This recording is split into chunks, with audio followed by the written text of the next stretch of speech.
Okay, we usually say Hari Om.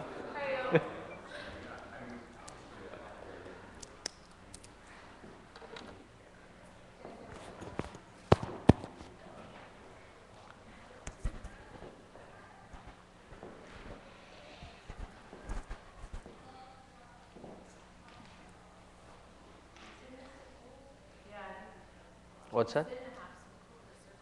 Yes, spread out if that helps.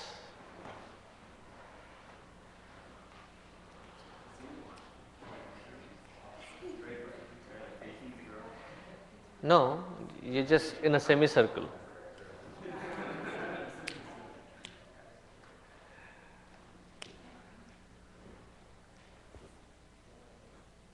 Muki was spooked out that we had to face the girls.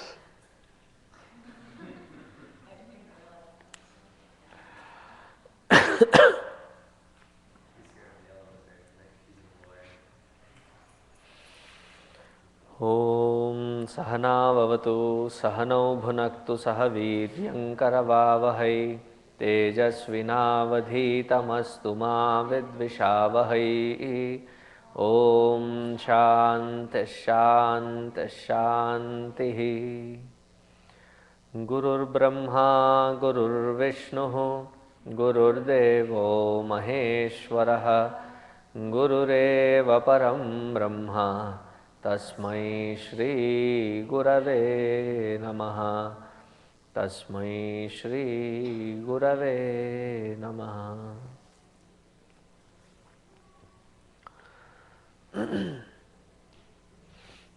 So I saw Sridhar and Shilpam doing something. Okay.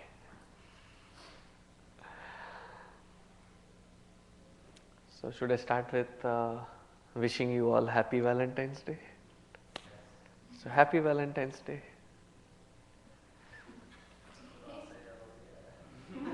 What's that? There's chocolate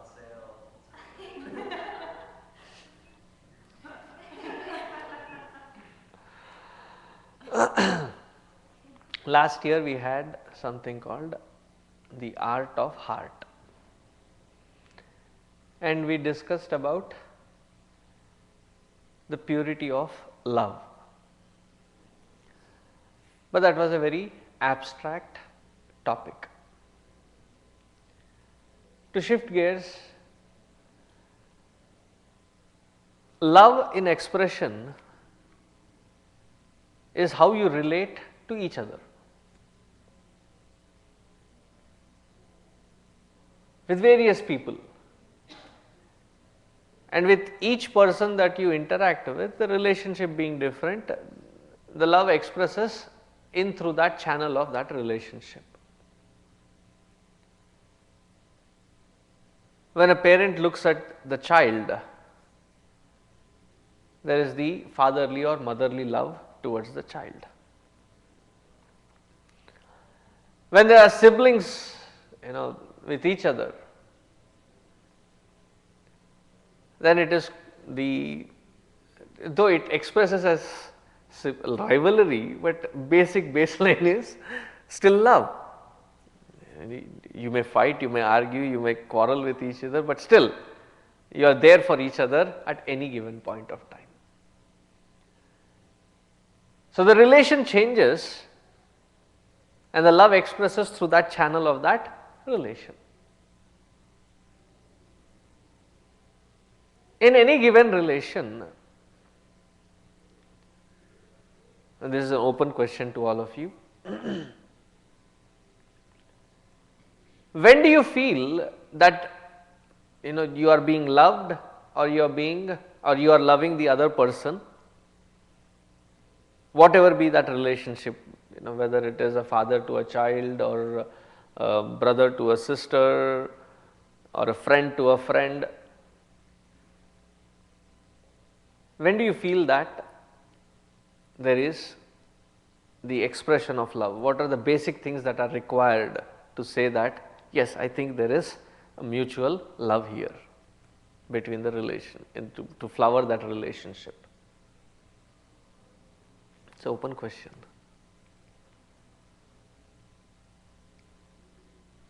Like a level of respect between both Just thought somebody should say it, that there is a level of respect. My observation, we will just cater to that and then move forward. My observation has been that where there is love need not be respect. That where there is respect, there need not be love. Do you agree? Ideally, it will be an awesome relationship where there is respect and love. That is an ideal condition. But what I have observed is that where you have respect need not be that it is a given that there is love, and that where is love there need not be a given that it is respected. I don't know, I think like to a certain extent there is respect. It might not show in terms of how you deal with that person, but if there wasn't a basic respect for the person or care for that person, I feel like you wouldn't really love that person.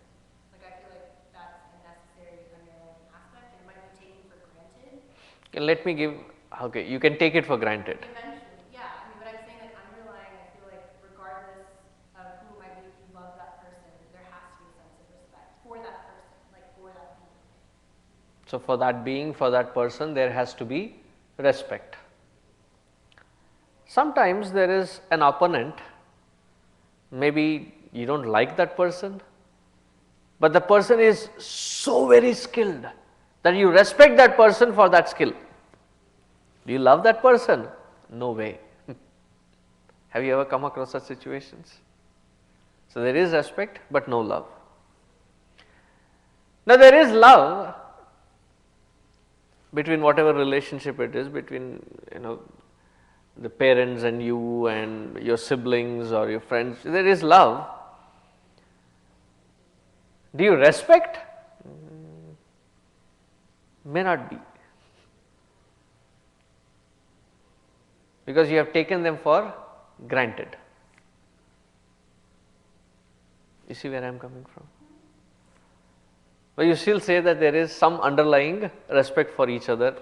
Well, like even if you take your relationship with your parents, right? Like it's like I think at the core, everybody respects their parents to a certain extent. Like, oh, they've taken care of you for so long. Siblings? Yeah, I'm glad that I have a brother and I respect. Do you? I take, well, because I'm older, I take responsibility of disciplining them, as we've all seen. But anyways, that's not the point. But the point is that, like, there is that underlying level of respect, but you might not necessarily choose to show it. Like, I'm not saying you're respectful, I'm just saying that there is respect for the person. So, you are not necessarily respectful, but there is an underlying respect in the relationship. Okay, you were going to say something. What I was going to say is, if I was to define love, I'd see it as wanting to see the other person succeed and seeing that success as a benefit to towards your life as well. It's where their success, you're happy and you're taking part of their joy. Where I would love to see somebody else succeed. So then, I guess the underlying word that you could put on it would be care. Care for the other person and mutual joy. So, in their joys and in their successes of that which you care, into that person that you care, you are not competitive or jealous. You rejoice in their joy, you rejoice in their success. As well as just having that love for them. Like Yeah, that is the expression of love. Okay, what else? There's thoughtfulness about the other person, about The word of the first word, what did you say? thoughtfulness. Thoughtfulness, okay. I thought you were suddenly speaking in Greek and I was like, what word is that?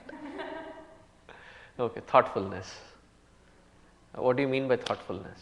Just that you take the time to understand that person's likes and dislikes, that you're conscientious about them, and that if you do anything for them, that you keep those in mind.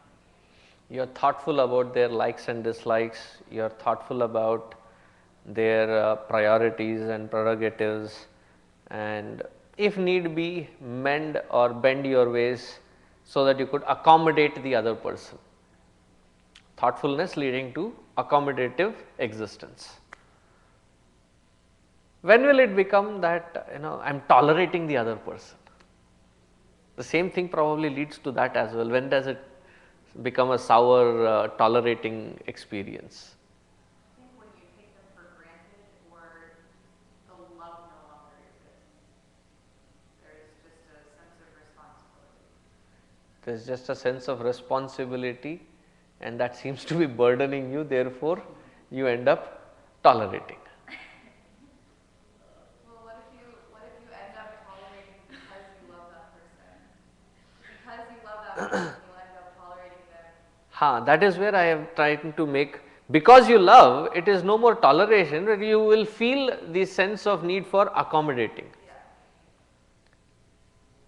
So there is that still a pleasant feeling of I am trying to accommodate the other person. Though I am going through a little bit of a pinch here, but still I do not mind accommodating for the other person. But whereas when that sense of responsibility which becomes a burden, when there is no more love, it says, how long do I have to tolerate this fellow? Okay, so thoughtfulness leading to accommodative existence. So respect, rejoicing in their successes and joys, almost indicating that you care so much that there is no envy or jealousy with regards to that relationship, wherein their success gives you joy as well. So you care, and you have thoughtfulness, that you are thoughtful about their likes, dislikes, prerogatives, priorities, and you accommodate for them with a broad minded approach. What else? I think it's unconditional, so it's just saying like respect, like my son has a bad habit of smoking, but I'll still love him unconditionally. So even if the person that you love does something that you don't like, you're gonna love them anyway. So unconditional love. Let us. So does it mean that when you are unconditional, it means to say that you are less responsible? It can mean that way. So does it mean that? Like your example was, your dad smokes, but you still unconditionally love him in spite of that bad habit. So does it mean that you are being less responsible? I am just being the devil's advocate here. Could, and I try to get him to stop, but you said less responsible. So you're saying that I shouldn't love him because he smokes. I didn't say nothing.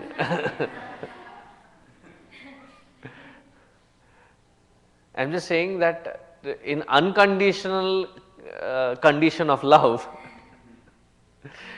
does it make us less responsible towards that person that we have unconditional love for? I am just trying to make things very clear. And you agree? It could. Who agrees? Why? Like, okay, if you're saying that you're like that you're separate from their life, like you will have a responsibility. Like, if I had a younger sibling, then I would have the responsibility of like caring for them and seeing that they grow up well. But I feel like that would be separate from the unconditional love. Because the unconditional love would be loving them no matter what their choices are. Because you can only do so much. And then you have the responsibility to nurture them, but the unconditional love would be, I will love you no matter what decision you take. And it's like, and you may not. What if that decision is disastrous? You know that decision is going to hurt them on a longer run. I mean, next moment it is going to hurt them, and you still allow them to take that decision? It's not allowing them. Like, I'm trying everything. I have the responsibility to try to stop them, but I would still love them. If you don't love the person, you're not going to care. Like she said, she's going to try to get her dad to stop smoking, but if she didn't care about it, like you see anyone on the street smoking, you don't go up to them and try to stop them.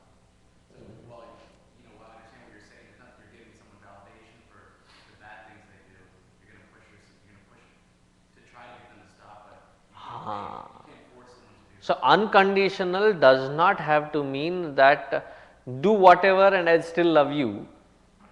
I love you in spite of what you are doing. I may not agree with you, I may even put an effort to change you for the bad decision or the bad thought or the bad habit that you have. Because I love you, therefore I will insist on trying to change. But just that you have that bad habit or a bad pattern, it does not mean that I have less amount of love or conditioned love, that I love you only if you do not have this habit. Does it make, or did I make it more confusing? Just that clause had to be added in there, that unconditional does not mean irresponsible. Because in, I think it comes in Hamlet, Shakespeare says it beautiful. I am cruel only out of love.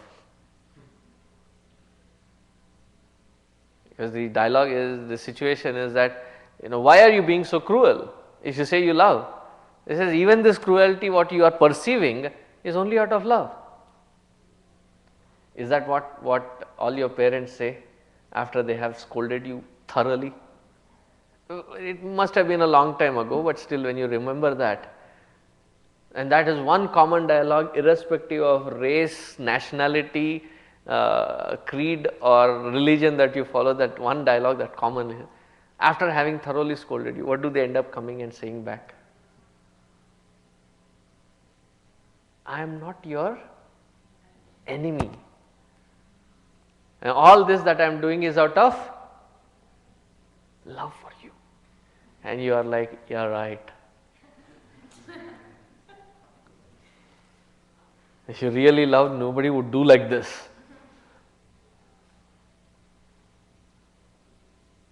And then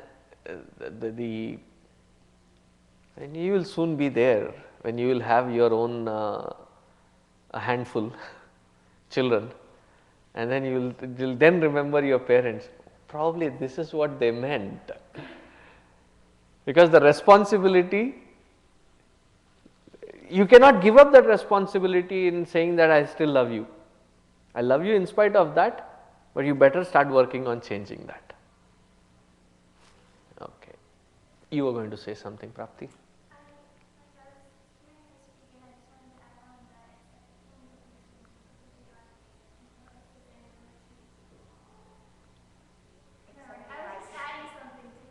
Yes, add. I'm just hard of hearing, so therefore I am. I was just saying that accepting the person for who they are, like in their true nature, and accepting their rights as well as their virtues, and just being accepting of that, not, of course, trying to change their bad habits. Actually, I don't use that. Let me put it in a simpler format, because that is where many of us get confused, that if I truly love, should I reach out to help correct change, or would it be called judgmental? Would it be called that I am judging them? The thing is, in any relationship, instead of trying to pick on the negativities of the other person and start rubbing in the wrong direction, in the wrong grain, which will hurt both you as well as the other person. Instead, first start with accepting the other person as is. It takes quite a tremendous effort to accept the other person as is, for both their virtues as well as vices. And once they see that you have accepted and that you genuinely care for them, there is a bridge connected, there is a rapport connected, connecting both these individuals.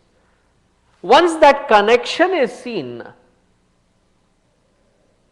then the resistance for the suggestion to change the vices is minimal.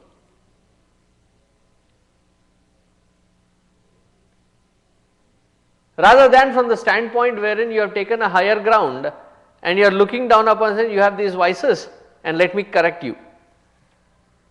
And what would be the answer?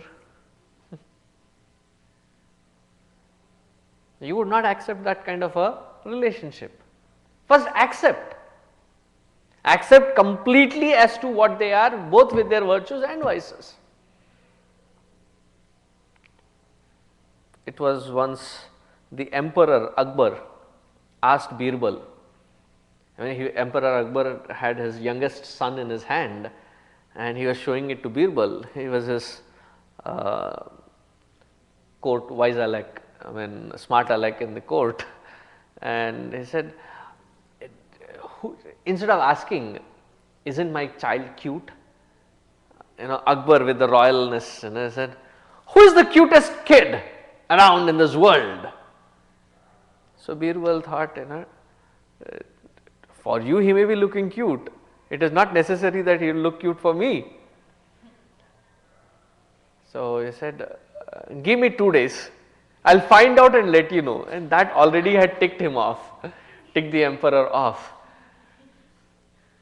But still he gave him those 2 days, and after 2 days he still wants to listen to that answer, and then he picks again the kid and he says, so who is the cutest kid? Giving him a big clue. It better be this kid, or else I will skin you out live. So Birbal says, I'll show you. And he takes him to some ghetto slum area.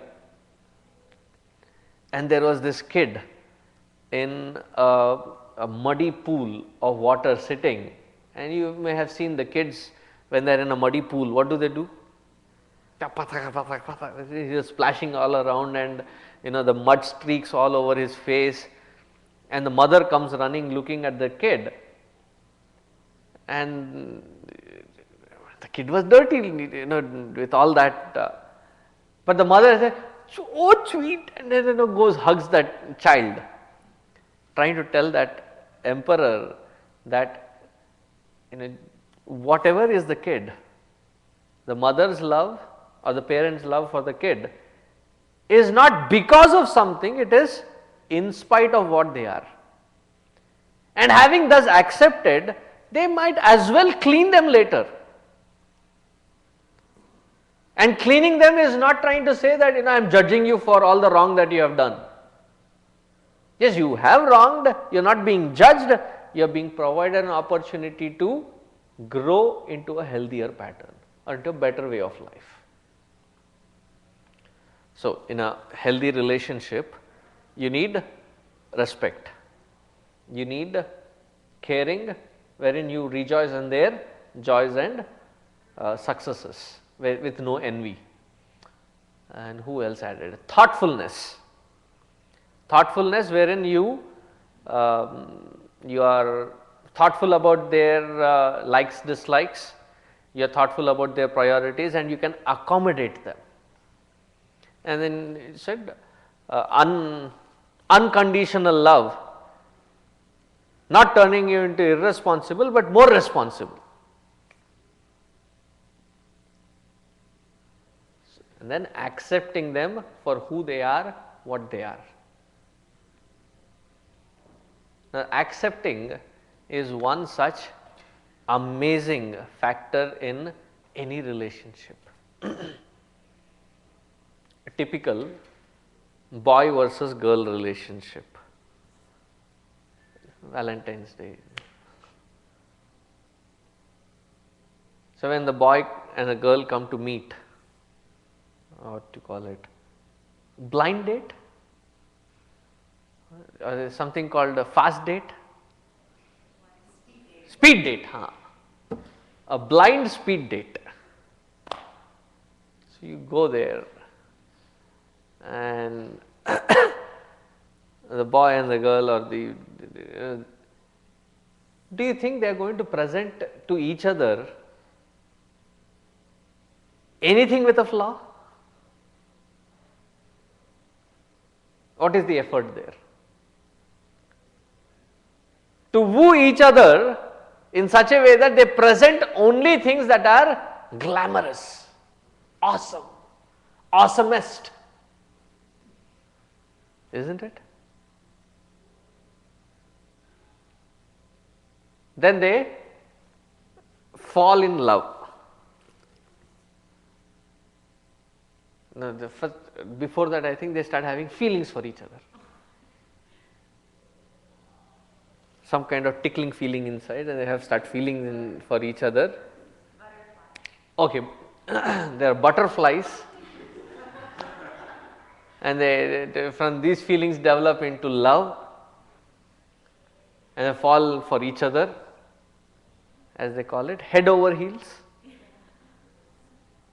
They fall for each other, and then they get married. Something happens after cutting that cake.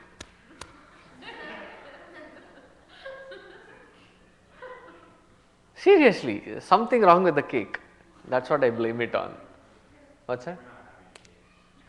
Good for you. Good for you. He is not having a cake in his wedding.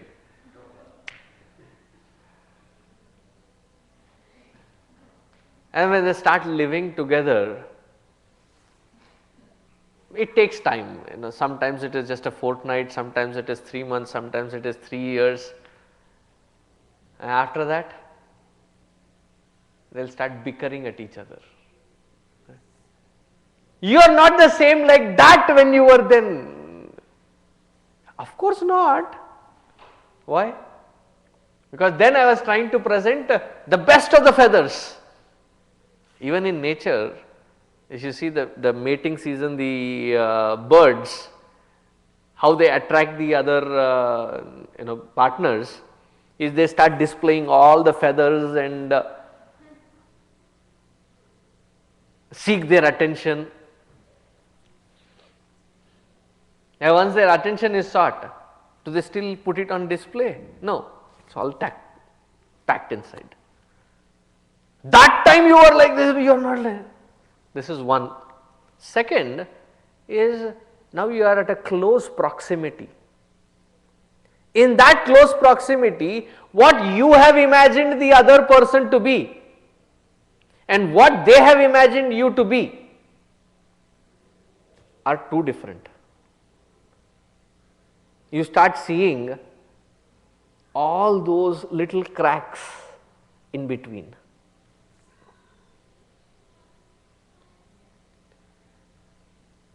And then there is a disappointment. This is not Mr. Right, Mr. Perfect, or this is not Miss Perfect. There is nothing called perfect. If you can start seeing beauty in that imperfection as well, meaning if you have accepted the other person for who they are and what they are, as is, trying to understand each other for both flaws as well as the beautiful parts of the personality. But what do? In a relationship, we only focus on the good part. Okay. Are we all so perfect that there is only goodness inside?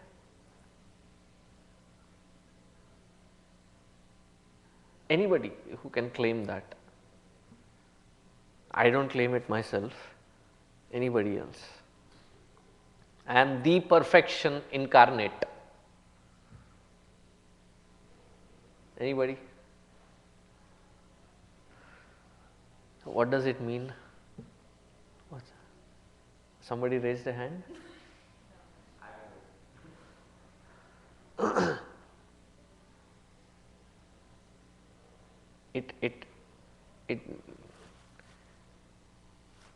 You are on the limelight. Is it the sun? You're okay with that? Yeah. Okay. What it indicates is the other part of it, that I am not perfect. I have lots of cracks in the material. When they do wooden carving or marble carving, invariably there are some cracks or gaps in between. Do you know what they do? If they have to sell that piece, It has to appear smooth, flawless. They go through a process called waxing, wherein wax, molten wax is poured in to fill all those gaps and it is polished. So, the flaws are covered, but the heat and intensity of the relationship when at a close proximity, all these filled in gaps start melting out, and then you start seeing the cracks gaping at you, and then there is a disappointment. I thought you were perfect. Come on, can you once be real? I am not perfect, the other person is also not perfect. So, instead of understanding a relationship in the openness of factual, wherein as much as there is good, this much is bad in me, do we have the courage to say it out and say that which is not good in me, I am working on it, give me time, it is a work in progress, but this is what is me in totality. If you can accept, we can move forward. But the moment we start hiding, there is only so much that we can hide. There is only so much that we can, because anybody who is a phony can be easily spotted out. Maybe they can fool you once, fool you twice, by the third time you realize what they are and then start avoiding them. You can only carry it so much. But if you are open enough to put that, so the next question is, I am open, the other person also should be open, right? Because the fear is, if I open myself up, then I am vulnerable to be misused. All my negativities can be used against me. You yourself confess that you have all these list of negativities, therefore I am not happy. It can be misused. So, instead of making it, the two words that are very beautiful are managing and manipulating. What is the difference?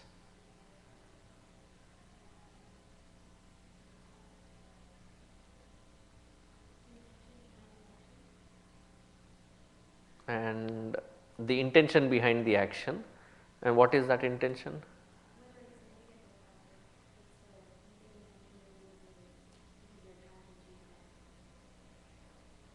When it is a selfish intent, then it becomes manipulation.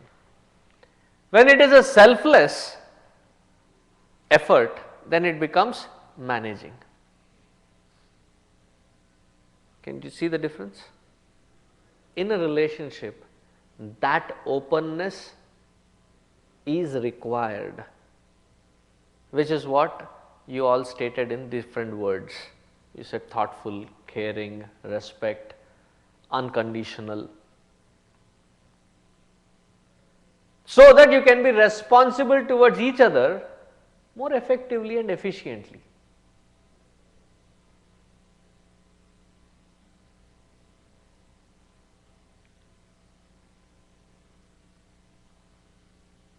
If you accept someone's flaws, how do you make the decision? Like, how do you make a decision that, oh, this person isn't right for me, they're too mean or something? Because if you're accepting all their flaws, you'll always keep going with the relationship. Okay, his question is, if I accept the flaws, how do I continue the relationship without changing them? Or, If it's unhealthy towards me, how do I know, like, yeah, because otherwise they'll keep going, even though it's unhealthy, you just keep accepting their. So, if there is some flaw and it is unhealthy for me, then how do I know when to stop? Kind of. Okay. Now I get the clarity of the question. In any kind of engagement, any kind of interaction, we should be clear about, when we plan, it is not just about how I will be successful, but in reaching to that success, how much amount of pain that I am ready to endure. How many of you go to the gym? Seriously.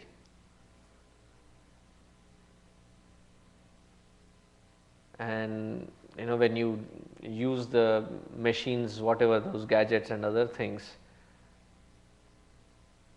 they call it burning. Do you feel the burn in your muscles? And but what exactly is that burning? It's actually hurting. In that particular part, it starts hurting, but you are ready to endure that so that you can shape up your physical structure, right? Similarly, in any relationship, that which is a flaw in the other person, can I endure the pain even if it hurts me? Do I really care for that person so much that I can endure this and still make it a enjoyable relationship? When you are not ready to, that is when you can back off from the relationship. But in a relationship, you should be aware of that factor, that it is not going to be a seamless, perfect relationship, and for whatever flaws, it is going to cause some pain. Am I ready to endure that pain for the cause of this relationship?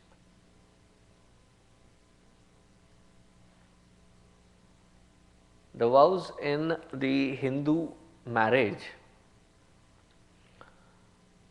are so beautiful,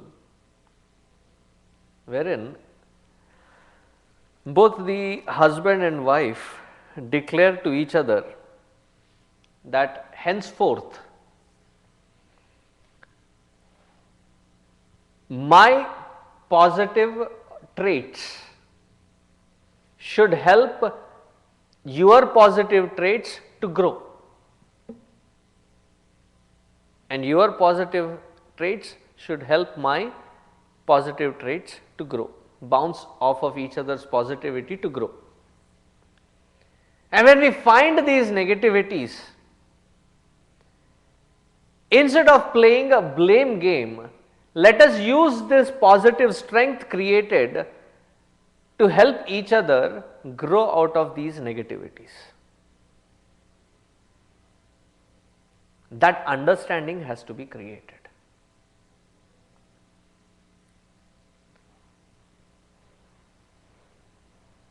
That we may argue, when the argument, we may discuss, and the discussion becomes an argument, and the argument becomes, what is the next stage? A fight. We may have all these different phases,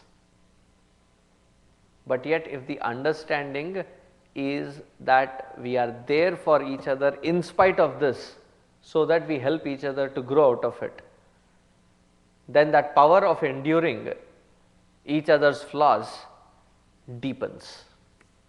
Then you can really be productive as a couple.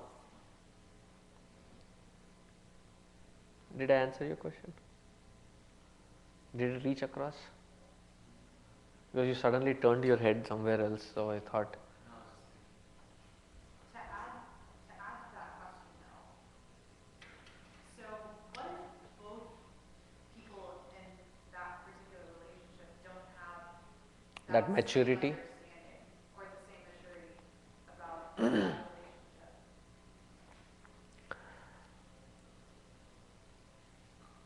What if in a relationship you do not have both people at the same maturity level? Clause 1.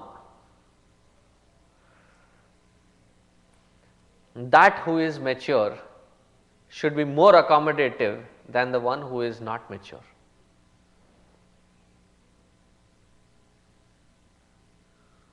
But then, what's that? No, no, no, no, they do.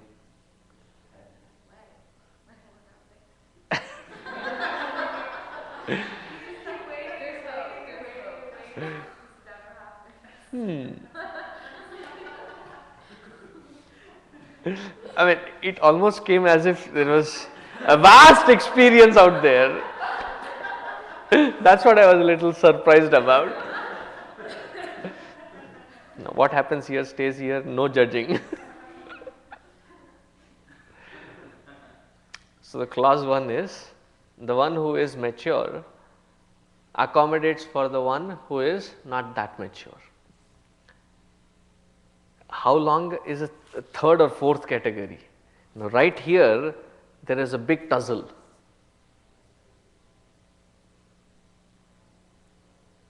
Because when they compare notes about their own maturity levels, there is a big struggle.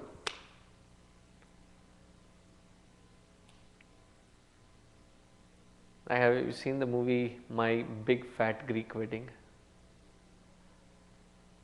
The father scolds the daughter saying, I am the decision maker, you will listen to me. And the daughter feels so subdued. So the mother comes and she says something awesome. He says, he thinks he is the head of the family, but he often forgets that I am the neck on which the head stands. I can turn that head whichever direction I feel like.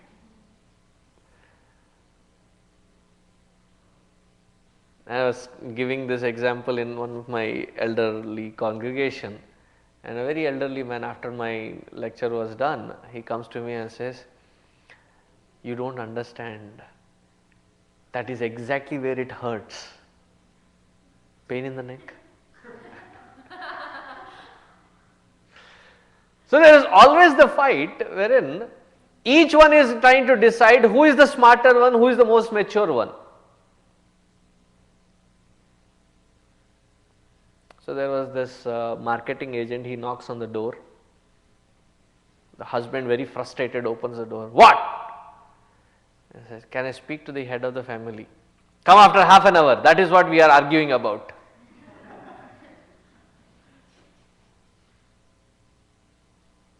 So who is mature is again, it starts becoming a point of opinion and that becomes the point of arguments. Before getting to that frustrated stage which you are saying. That is clause 1. Now clause 2.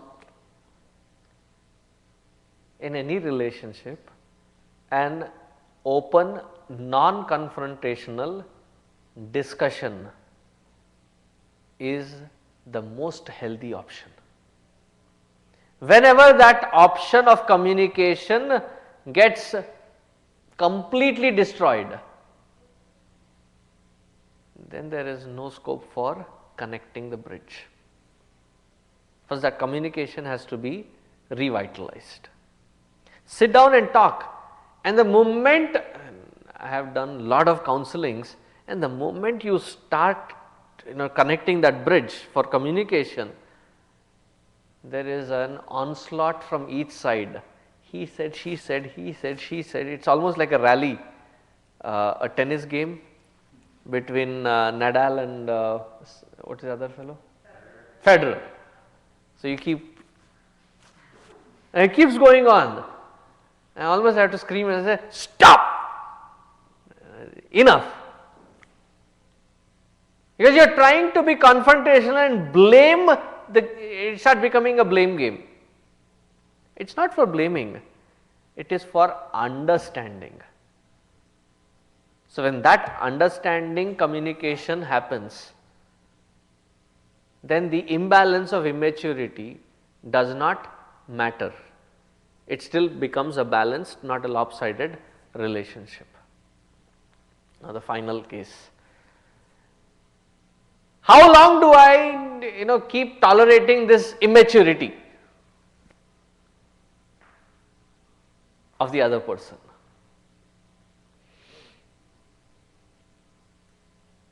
My answer is simple. Do you really care for the other person? Do you really love the other person? If you do really care and love the other person, then how long should not be a question. However long it takes. But what if my love is getting weak? That it's getting intolerable.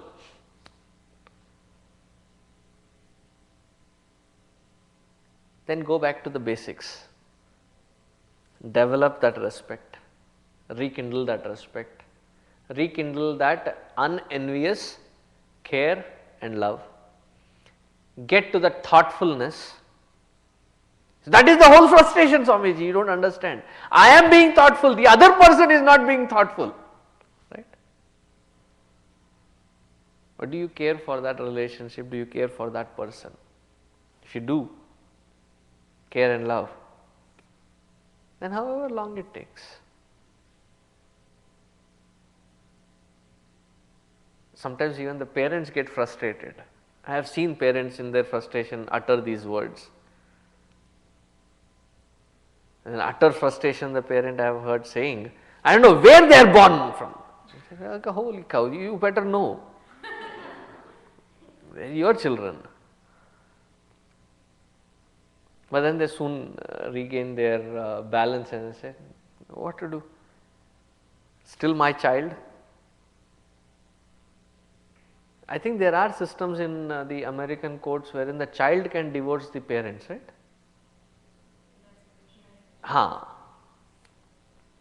Has there ever been a case wherein the parent wants to emancipate themselves from the child? What's that? And abandon them. Yeah, that is also there. Unfortunate. But in a healthy relationship, abandonment is not a solution. I'll tell you the final tip. We believe in recurrence of the experience between two individuals, as in the karma yoga, the principle of karma theory, that we go through those experiences infinite number of times, which is giving us an opportunity to grow. So, how long this experience will keep repeating itself? As long as it takes you to grow to the next level. So, when people come and say that I want to divorce the other person, so I tell them, deal it in this life. Do you want to repeat the same experience next life as well? Deal it and finish it here and now. Otherwise, it will keep continuing the same saga over and over again. Once and for all, deal it and grow to the next stage. And the growth is yours, whether the other person grows or not.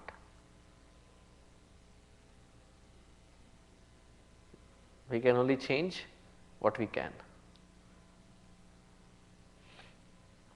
If these principles be taken all into account and put in a capsule and be applied diligently and simultaneously,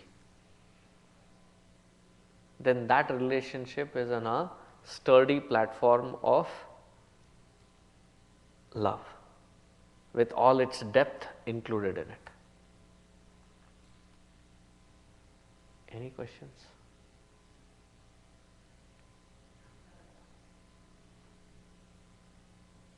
So everything that we talk about it relates to someone who is already in a relationship, in a committed relationship. So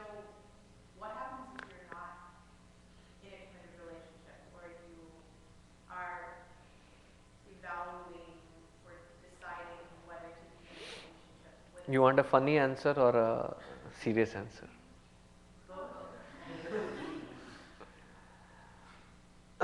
This is for, see, the assumption that you have made, I will tell you the funny answer later. The assumption that you have made is that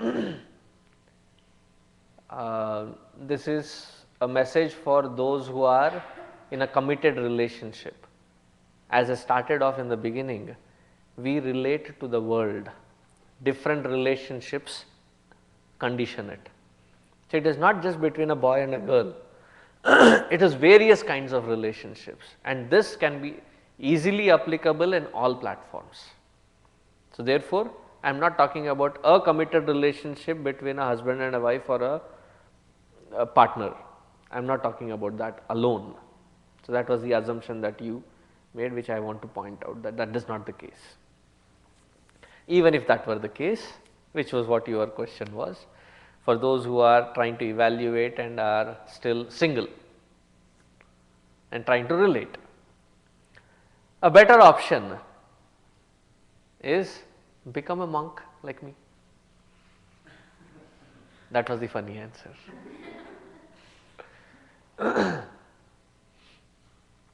On a serious note, until you find something that you are comfortable with, do not settle for the sake of settling down.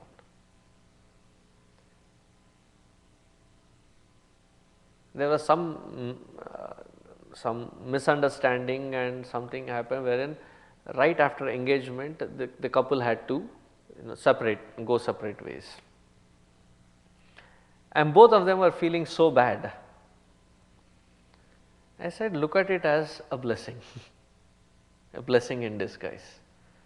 Because what if you got married and you were entangled in a position wherein you know the truth of whatever is not able to sustain this relationship, and yet you cannot quit, you are in that position, then it is a suffering for a lifetime.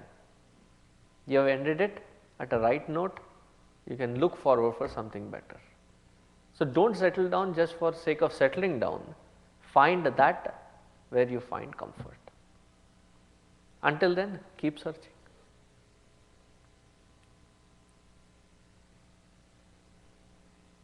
Does marriage actually help your growth though? Because any personal growth has to come from within.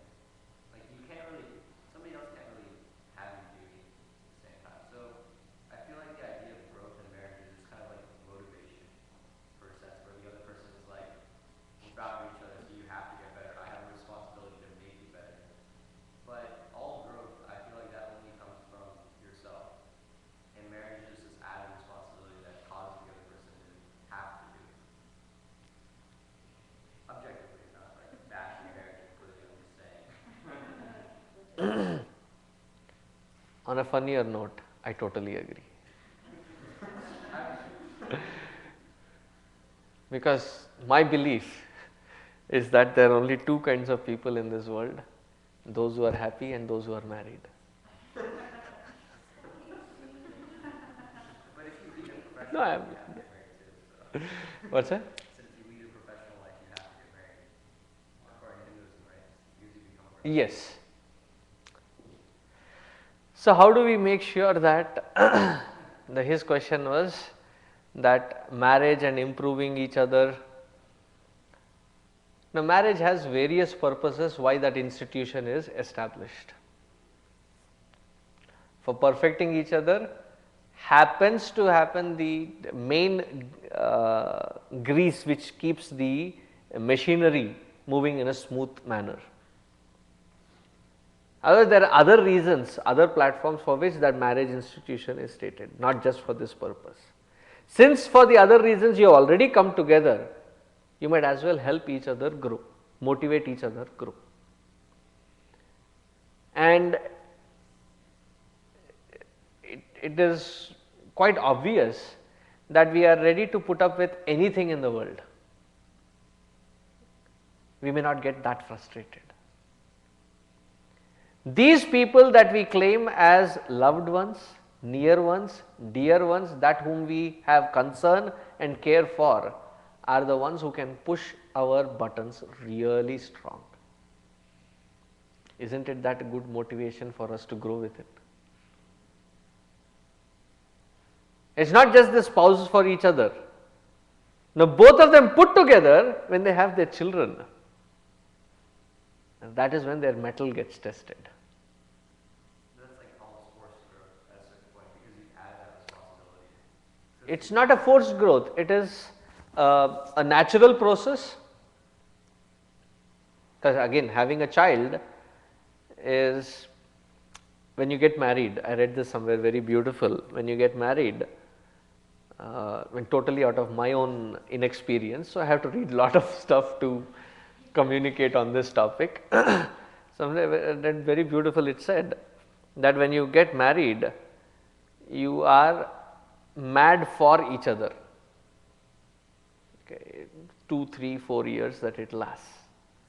Before it weans off and you start becoming mad at each other,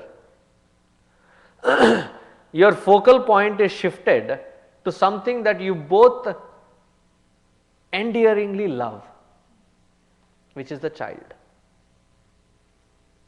So the focus is changed, and over a period of time, say 15, 20, 30 years, is when you are not just mad for each other, but you understand to grow to become that you are made for each other. But the disappointment and the disenchantment happens when you start off with searching for made for each other. No, that is an effort of a lifetime to reach there. And it is not an enforced environment for you to grow to that level, but it is the most seamless, harmless method to grow. If you look at it, every child has seen their parents argue. I am not going to ask for you to vouch for it. It is a known fact. They have had disagreements, they have had disappointing situations. These moments are the moments for them to grow. And as a child, have you not challenged them enough at every turning point of life? Or are you not still being a challenge?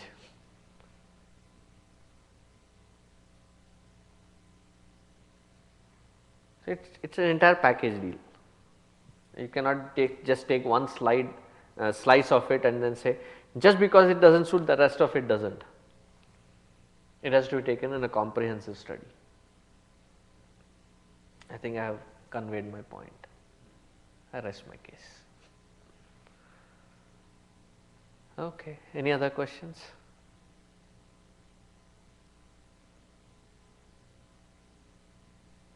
You are new here. What is your name? Ryan. So you go to UTD or you are a friend of? Oh, UT Southwestern. Welcome. I am saying it at the very end. Welcome to this group. So if there are no more questions, then with the take home message of how to maintain a healthy relationship is respect, unenvious care, thoughtful accommodation, unconditional love, not leading to irresponsibility, and then accept completely. And if these are in totality applied, then you will be your world will rock, and yet your life will not be rocking. You get the intended pun there? Ha ha ha, laugh man. Are you making fun of me right now? Om Purnamadaha Purnamidam Purnat Purnamudachyate Purnasya Purnamadaya Purnameva Vasishyate. Om Shanti Shanti Shanti. Harihi Om Shri Gurubhyo Namaha. Harihi Om.